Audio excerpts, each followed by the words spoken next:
Hei, kamu tahu nggak apa persamaan video ini sama progres kamu? Ya, benar. Sama-sama slow-mo.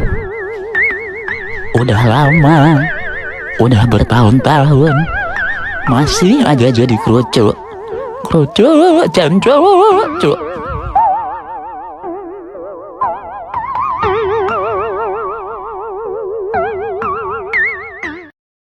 Hola, salam fans Garuda. Baru saja hasil drawing Piala Asia U20 telah keluar. Event sepak bola kelompok umur yang akan berlangsung di kota Shenzhen, China pada tahun depan, tepatnya di bulan Februari 2025. Hasilnya, Garuda Muda yang lolos sebagai juara grup di kualifikasi kemarin akan kembali bertemu dengan sang runner-up-nya, yaitu tim nasional Yaman yang sebelumnya juga sama-sama tergabung di grup F. Yang mana kita ketahui hasilnya sama-sama mengumpulkan 7 poin dengan hanya unggul selisih 1 gol hasil menang lawan Maladewa dan Timor Leste. Namun saling berbagi poin imbang di partai terakhir menghadapi Yaman. Nah, sekarang seakan tak terpisahkan. Kini kita akan kembali bakal baku hantam dengan Yaman di fase grup putaran finalnya. Jelas tentunya ini menjadi kisi-kisi tersendiri bagi Indra Syafri yang sudah memiliki sedikit gambaran tentang kekuatan bagaimana Yaman di kualifikasi yang cukup merepotkan kita. Di mana saat itu kita kesulitan keluar dari tekanan high press yang diterapkan anak-anak Yaman. Sehingga kita tak mampu mempertahankan keunggulan yang tak sampai bertahan 2 menit. Di mana kita unggul lebih dulu di menit ke-45+1 lewat aksi individu Chance Raven. Sebelum akhirnya Yaman langsung merespon cepat dengan menyamakan kedudukan di menit 45+3-nya. Lewat placing yang dilepaskan Al-Khadir 2 menit berselang. Nah, kocaknya sekarang dengan tangan baunya AFC yang ngocok undian drawing tersebut, akhirnya kita sekarang terpaksa harus kembali saling ketemu lagi dengan anak-anak Abah ini. Selain Yaman, gara-gara si tangan bau itu juga mempertemukan kita dengan 2 tim kuat Asia, langganan juara.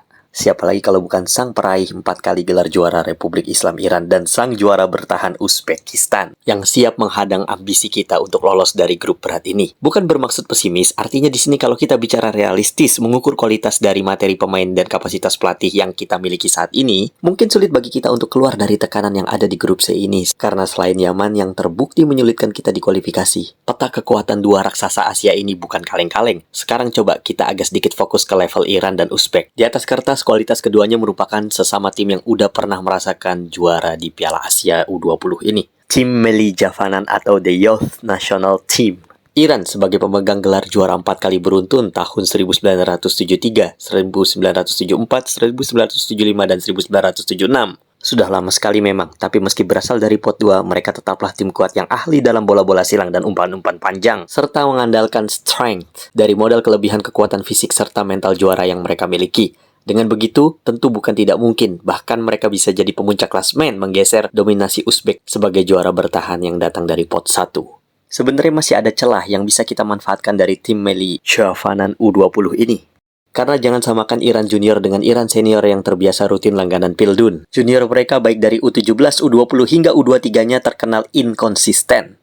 Tak jarang performa mereka sering flop, kadang kesulitan lawan underdog sehingga mereka sering mudah tersingkir. Tapi kadang juga mereka menyala giliran melawan tim kuat kayak misalnya pas lawan Brazil. Karena rataan umur dari para pemain Iran U20 yang ini merupakan seumuran sama tim Iran U17 yang ngalahin Brazil di JIS waktu Pildun U17 di Indonesia kemarin. Saat itu mereka tertinggal 2-0 lebih dahulu dari tim Samba Brazil sebelum akhirnya mereka comeback jadi 3-2 di fase grup. Dan setelah itu Iran juga menyulitkan Inggris dan Maroko di Piala Dunia. Kebayangkan gimana ngerinya? Berharap saja materi pemain yang mereka turunkan di Piala Asia nanti bukan materi pemain Pildun kemarin. Kalaupun iya, selesai udah. Meskipun U20 kita juga punya modal yang gak kalah bagus, pernah mengalahkan Argentina di Korea waktu itu. Tapi kan turnamen uji coba di Korea saat itu berbeda level keseriusannya dengan event penting Piala Dunia kelompok umur sekalipun. Apalagi Argentina yang dikalahkan skuad Indra Syafri saat itu bukanlah tim utama, tapi tim pelapis yang sengaja diturunkan pelatihnya yang sedang bereksperimen merotasi skuadnya. Berbeda dengan Brazil yang turun dengan kekuatan penuh materi pemain utama saat dikalahkan Iran. Secara realistis logika di atas kertas betul mereka jauh lebih unggul. Tapi secara mental harusnya bisa jadi modal buat kita mengalahkan mereka. Atau paling tidak menahan imbang seri keduanya aja baik Iran maupun Uzbekistan. Karena jangan lupa, sejauh ini junior Iran gak sebagus seniornya. Bahkan tak jarang orang berasumsi bahwa golden era timnas Iran mentok di sini aja. Seolah kayak kagak ada penerusnya untuk regenerasi. Terbukti baik Piala Asia maupun Piala Dunia, materi pemainnya itu-itu aja. Selebihnya dari bawah, junior mereka justru banyak yang belum matang dan belum siap dari segi pengalaman dan jam terbang. Jadi pelapis seniornya untuk meregenerasi skuad. Itulah pentingnya regenerasi. Makanya ST merencanakan bakal nurunin skuad U22 untuk Piala Kaleng AFF kan? Untuk persiapan SEA Games karena status Indonesia sebagai juara bertahan. Artinya bukan tidak mungkin para pemain U20 ini nantinya juga bakal ada yang memperkuat U22 di SEA Games 2025 nanti. Dari sini buat kaum FOMO yang taunya cuma menang kalah nyalain seenak jidat, di sini mindsetnya jangan berharap banyak. Karena ini sebagai jam terbang di level Asia untuk mematangkan pengalaman para pemain yang sedang melakukan regenerasi skuad.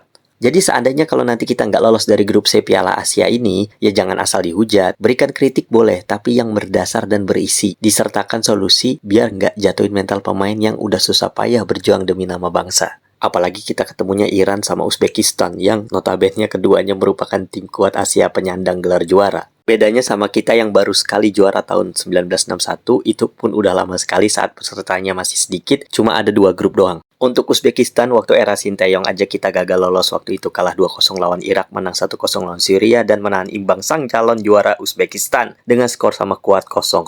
Nah, sekarang waktunya kita melihat reaksi netizen se-Asia. Berikut reaksi dan komentar netizen se-Asia setelah melihat hasil drawing Piala Asia U20 Februari 2025 mendatang. Yang pertama komentar datang dari netizen Uzbekistan. Di situ mereka membanggakan bahwa tim U20-nya berhasil menahan imbang Argentina dan Uruguay, yang artinya mereka kira akan dengan mudah mengalahkan timnas Indonesia. Yaelah, baru imbang aja pamer, kita aja menang biasa aja. Setelah itu dari anak AFC yaitu Bahlul Rain. Di situ dia mengatakan, "Where is Bahrain?" Bisa-bisanya dia nyari timnya yang gak lolos itu, tapi langsung dihajar AFC Mafia. Sultan Saladin 90+6 sama dengan 99. Bahrain emang lain. Setelah itu kita lihat mode pasrah dari timnas Thailand. Dia bilang it's over, selesai udah. Sama bang, grup C dan different, some happen. Nah setelah itu mantan rivalnya yang juga tetangganya yaitu Ban Nguyen yang lagi tantrum ngelihat timnya kagak lolos, abis itu nyinyirin tim-tim yang pada lolos. Di situ dia bilang badut Nesha 0 point again. Saking irinya abis dia ngatain Indonesia, dia katain juga Thailand, 0 point for Thailand.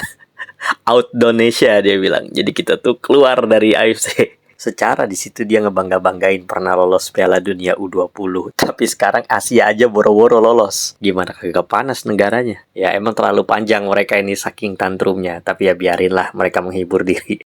Kelar dari Vietnam muncullah kembaran Malaysia, si Green Jepun hijau. Bisa-bisanya dia nyari-nyariin negaranya. Where is Bangladesh? Bangladesh dan Malaysia itu cuma penonton, sesama saudara nggak ada yang lolos. Kalau tadi versi orinya, sekarang versi KW-nya nongol.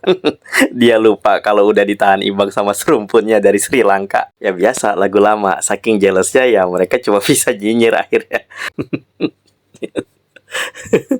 Malaysia apakah sudah tidak menjadi bagian dari AFC? Di berbagai turnamen AFC tidak ada Malaysia. Si kuning bule FC tak deke. Lagi gampang dikali tokai. Aduh, dari tadi nyariin bendera Malaysia kok nggak nemu-nemu ya? Udah bang, udah. Adik itu nggak sanggup, nggak mampu itu turnamen seperti ini. Mereka hanya mampu ketika turnamen itu bikinan mereka sendiri. Kasihan kan mereka. Lagian udah tahu kagak lolos gara-gara ditahan imbang saudara serumpun. Ngapain dicari? Jangan-jangan mereka terlempar di grup E. Di situ ada Green Jepun. Fake Wales, anjir, fake Wales. Maksudnya Sri Lanka, terus India dan Malaysia. 2 kata lucu. Derby Tamil. Grup E ini jadi kayak serumpun cup. Oke, sampai di sini kebersamaan kita tentang mengulas hasil drawing dari Piala Asia U20 yang berlangsung sore tadi. Terima kasih telah menonton. Leave your comment below. See you and thanks for watching.